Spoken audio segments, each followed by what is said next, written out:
Então, com relação a testes de componentes e mecanismos de falha do retificador. Aqui eu ilustrei um retificador conforme a gente viu em ponte e botei uns componentes a mais aqui que vocês podem, de alguma forma, encontrar, que é um fusível. Bons circuitos aí vão ter um fusível por segurança. Às vezes tem uma bobina pequena em série aqui, direto com a rede. E alguma resistência. Essa resistência tem, às vezes, motivo de diminuir a corrente de pico durante a carga do capacitor. E aí diminui a especificação dos diodos, obviamente, né? Então, uma resistência por segurança e que ela não consome grande coisa de energia, então ela não aumenta as perdas do circuito. Mas só uma representação. Oi? É um resistor, deixa eu ver uma coisa. Um resistorzinho mesmo, é. Às vezes ele é de baixa potência. Só que entre não ter nada e ter um resistor de 1 ohm, diminui um monte a corrente de pico quando vai carregar o capacitor. Mas o resto do tempo não muda muita coisa sem questão de desempenho do circuito. É só pra você ter isso que é uma boa prática ter essa resistência para evitar aquela corrente enorme de pico lá. Mas nem todos os circuitos têm, mas alguns têm para evitar esse surto. Se vocês pegarem alguma coisa eletrônica e botarem na tomada, muitas vezes tu vê aquele faiscamento, né? Na hora que tu liga. Tá relacionado com isso, que quando tu liga, geralmente o seno não vai estar exatamente passando por zero quando tu conecta ali. Então, de repente, tu vai ligar ali e o seno tá no pico naquela hora. E aí dá um surto ali, carrega super rápido o capacitor de entrada. Eu já vi, inclusive, uma situação em que eu tinha uma régua, eu tinha o meu computador de um colega ligado numa régua na mesa. Aí eu tirei a régua da tomada e quando eu botei de volta a régua na tomada, desarmou o disjuntor da sala, tu acredita? Porque tinha as duas pontes do notebook e mais um outro cabo do instrumento que eu não tava nem usando. Mas tinha um retificador na entrada dele também, provavelmente eletrônico. E foi tão grande a corrente de surto quando eu liguei as três coisas simultaneamente na tomada que desarmou o disjuntor por desarme eletromagnético da sala. Tem esse tipo de coisa, né? Mas então, pra vocês entenderem o que acontece por trás desse negócio aí. Por outro lado, olha a coincidência. Por outro lado, quando tu remover ele da tomada, não vai dar nenhum faiscamento, porque ele não é um comportamento indutivo, é predominantemente capacitivo. Então, um problema é quando tu conecta com o problema capacitivo e quando tu remove um componente com componente indutivo, ele dá um faiscamento, né? Então, esse aqui é mais pelo lado do capacitivo. Teste de diodo individual, vocês vão ter um símbolozinho no multímetro ali, né? Que é um teste de diodo. Que basicamente ele vai gerar uma pequena tensãozinha entre os terminais. Essa tensão vai ser baixa, ali, talvez 2, 3 volts, e ele tem um resistor em série, então ele limita a corrente, não tem problema nenhum. Eu até consegui um multímetro aqui agora, que esse aqui tem teste do diodo, se vocês olharem quase no centro ali, embaixo de range, tem um símbolozinho de diodo. Então eu vou virar até ali o meu multímetro. E no meu multímetro aparece aqui, ó. Tá ali no modo teste de diodo, né? Teste de diodo ou tem um símbolozinho de som ali também, que ele apita quando dá curto-circuito. Então, eu boto até ali. Ó, resolveu apitar sem nem ter as ponteiras. Já deu certo demais, apontou sem ter nem as ponteiras conectadas, né? Mas então, o negócio sobre isso aí, vocês já usaram multímetro em alguma disciplina? Ou vocês estão acostumados a usar? No dia a dia, tá? Então tu tá mestre nisso aí, não tem problema. A interface do multímetro, quando estiver medindo o diodo, vai estar mostrando o circuito aberto o tempo todo, né? OL. E se eu encostar as duas ponteiras junto, ele vai dar a tensão que surgiu ali. Eu estou fazendo curto-circuito entre as ponteiras porque eu não tenho um diodo aqui na mão. Então ele mede 0 volts. Então, circuito aberto ou 0 volts. O circuito aberto também aparece quando eu estou com o diodo reversamente polarizado. Que as ponteiras aqui, se eu conectei certo no multímetro, a vermelha é positivo e a preta é negativo, né? Então, voltando conforme a gente está ilustrado aqui, o teste de diodo é o seguinte. Tu testa ele reversamente polarizado e tem que dar OL. Se eu botar, ó, o vermelho no catodo, que é onde tem a faixinha, e o negativo no outro lado, ele não pode conduzir de forma nenhuma. OL. É como se as ponteiras estivessem abertas, de fato. O multímetro não sente nada. E tu tem que testar também no sentido contrário, que diretamente polarizado, com o positivo no anodo e o negativo onde tem a faixinha, ele tem que conduzir e vai mostrar no display qual a tensão que o diodo está conduzindo. Eu ilustrei aqui com 0.6, mas pode ser que mostre 0.5, 0.7, depende do tipo de diodo. Esse é o teste clássico, né? Isso aqui pode ser que funcione quando tu estiver com ele numa placa. pode ser que tu tenha uma leitura completamente maluca. Porque tem outros componentes influenciando, que estão em paralelo com ele. Então, o certo, 100% de certeza que vocês vão medir isso aqui, e vai dar sempre assim certo quando o componente está bom, é quando tu tirou um dos terminais dele na placa. Mas em geral tu consegue medir ele também, e vai, na maior parte das vezes, funcionar direito essa medição na placa. Uma das questões aí é que se tiver um capacitor grande, como em geral as fontes têm, né, capacitores grandes aí, pode ser que demore um pouquinho para estabilizar essa tensão ali, até que o multímetro carregue com uma pequena tensão aquele capacitor que pode estar em paralelo com esse diodo. Então, pode ser que demore um pouquinho aí. Mas o 100% certo é, se tu remover um dos terminais do diodo da placa, tu consegue medir ele, sempre vai dar certinho assim. Esse é um diodo sadio, né? Não tem problema nenhum. Olha, pode ser que ele não tenha um dano claro, né? Isso tem alguns mecanismos de falha, né? Tem duas chances, né? Que ele vai entrar em falha e dar curto-circuito, ou entrar em falha e ficar em circuito aberto, né? O que tu espera ver nesse caso aí? Se tu, se tu vê que o negócio não liga, que queimou o fusível ou queimou outro componente em série com ele, é interessante tu medir os diodos para ver se alguns dos diodos não está em curto. Porque um diodo entrou em curto, ele vai sobrecarregar outros componentes no sistema. E se não tiver um fusível, ele vai sobrecarregar outras coisas. Sei lá o que ele vai fazer. Ele pode até sobrecarregar o próprio fio que está conectado lá. Mas nesse caso, tu vai medir, e nas duas polaridades, né, tanto diretamente polarizado, que é o caso de cima, quanto reversamente, tu vai medir uma coisa muito próxima de zero. Ele vai dar 0 volts. Na versão de baixo aqui, que é reversamente polarizado, ele deveria dar OL, né? Open Load, que está aberto, não tem caminho, mas aí ele vai dar um caminho. E vai dar quase 0 volts nos dois sentidos. Então, eu ilustrei só com um valor bem baixo aqui, mas pode dar alguma coisa parecida com isso aí. Aí tem uma grande chance de problema ser o próprio diodo. Cuidado! Pode ser que dê um curto-circuito em outro componente em paralelo com ele, em outra parte do circuito, e tu tá medindo nos terminais dele e tá em paralelo, em outro lugar, entendeu? Então, se tu medir o diodo e tu quer ter certeza, remove um dos terminais e mede o diodo com os terminais fora. Aí tu tem certeza que tu tá medindo nele mesmo. Que é ele, ok? Só pra gente não tentar fazer um diagnóstico e depois tu substitui o diodo, tu mede de novo e tá em curto-circuito ainda. E o curto-circuito era em outra parte, em outra trilha, né? Em outro componente, sei lá. O outro tipo, que é essa consideração que eu botei aqui, se o diodo não for removido, tem um problema que pode ser outro componente em curto-circuito. Outra falha é ele estar em circuito aberto. Aí nesse caso, tu vai medir reversamente polarizado, é normal ele estar assim. Mas se tu medir ele também diretamente polarizado, ele também vai dar circuito aberto. Olha só, nesse caso, se tu mediu diretamente polarizado e deu circuito aberto, nesse caso é o diodo mesmo. Porque se tiver qualquer outra coisa em paralelo, não podia dizer que o circuito está aberto tendo um diodo no meio do caminho. Nessa medida, tu não precisa tirar ele. Se der essa medida nos dois sentidos e ele está na placa, é o diodo que está em aberto, não tem dúvida nenhuma. Senão ele teria um caminho para dar 0,6, 0,5 volts ali. Ok? Então essa é uma coisa. E o terceiro é o diagnóstico visual, que de repente não vai fazer diferença nenhuma você querer medir alguma coisa, né? Pode ser que ele realmente já tenha ido para o espaço aí. E aquela abridinha na carcaça e olhadinha de canto ali, de repente já vai diagnosticar o negócio. Pê, aquele troço ali explodiu, né?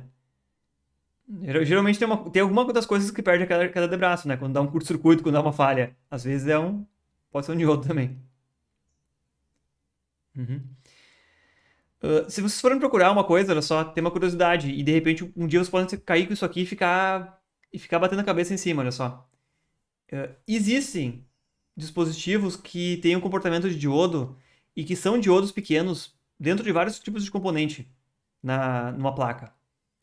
Esses diodos eles não são feitos para trabalhar o tempo todo. Por exemplo, qualquer circuito integrado quase, circuitos, microcontrolador, amplificador, vários tipos de circuito integrado principalmente, eles têm dois diodos nessa configuração aqui, ó.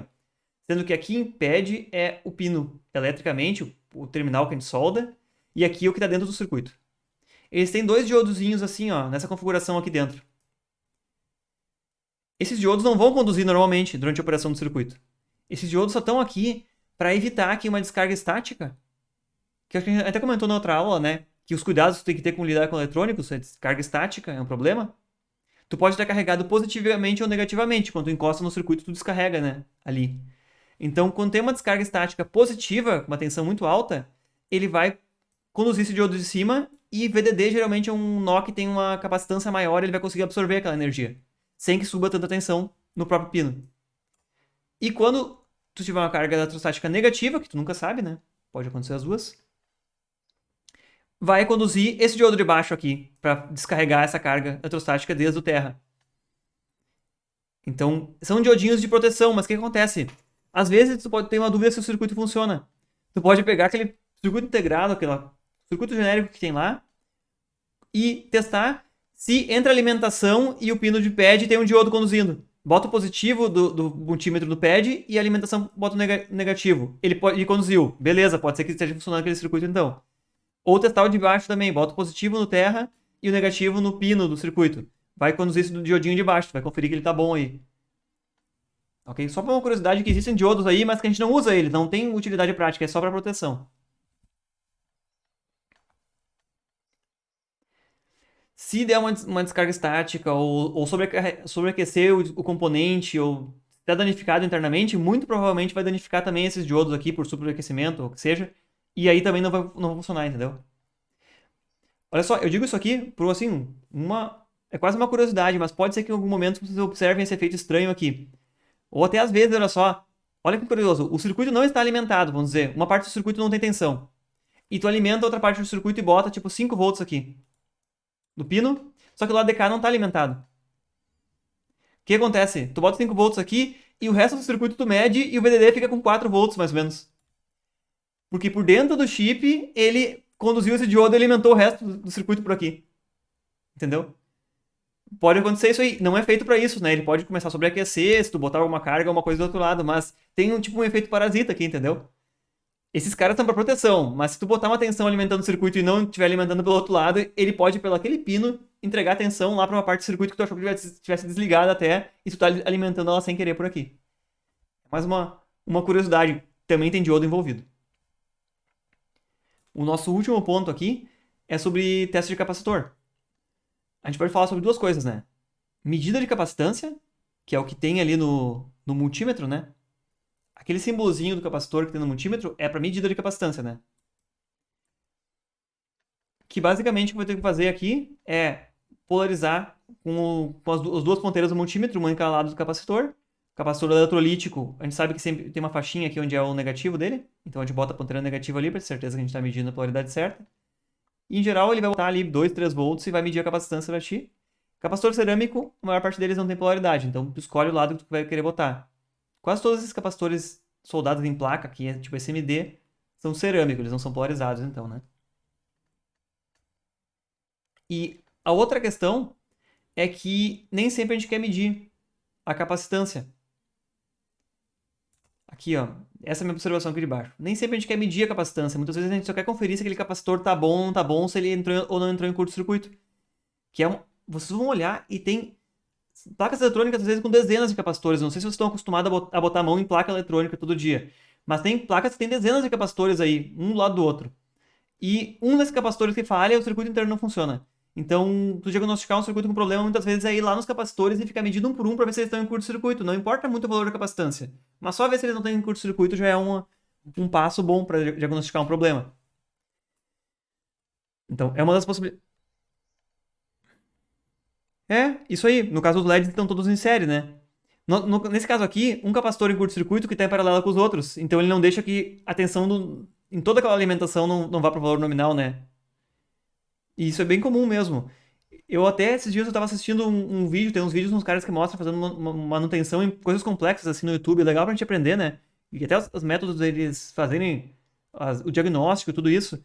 O cara pegou um Xbox e saiu lá. A primeira coisa ele disse: Ah, isso aqui tem cara de poder ser um capacitor, porque ele tenta dar partida e a fonte não liga. Dá uma partida e desliga.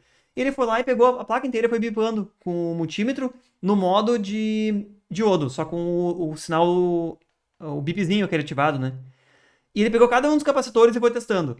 Quando tu encosta nos terminais do capacitor, ele dá um bipzinho curto porque o capacitor está com 0 volts. Aí logo que ele carrega com uma tensãozinha pequena, ele diz lá, ok, tá em circuito aberto. Quer dizer que pro teste ele não tá em curto-circuito. Beleza, aí o cara foi lá e bipou todos os capacitores do circuito, todos estão bons. Aí ele foi lá e começou a testar outros componentes, diodos, transistores, coisas assim. Então, talvez Pra te fazer o diagnóstico, é mais interessante tu só testar se eles estão em curto-circuito ou não, do que efetivamente de cara querer medir capacitância, né? Ah, detalhes que tem que tomar cuidado quando a gente for fazer essa medida, então, de capacitância. O capacitor eletrolítico tem polaridade certa, também tem que seguir durante a medida. Alguns circuitos podem. O teste de capacitância pode levar alguns poucos segundos para atingir o valor correto. De repente a gente bota ali o primeiro valor que aparecer na tela do multímetro não vai estar certo. Ele vai dar umas 2 ou 3 interações até dar o valor correto. Existem efeitos aí de envelhecimento que fazem os capacitores eletrolíticos começarem a diminuir a capacitância. Isso também pode acontecer em função de uma sobretensão, sobreaquecimento também, dele diminuir a capacitância. Então ele pode não estar danificado, mas daqui a pouco não está funcionando direito e é porque a capacitância baixou. Aí sim a medida de capacitância é interessante tu olhar, ó. Tá funcionando mais ou menos, volta e meia funciona, volta e meia não. Mede as capacitâncias, daqui a pouco ela diminuiu muito e substituindo ele volta ao normal.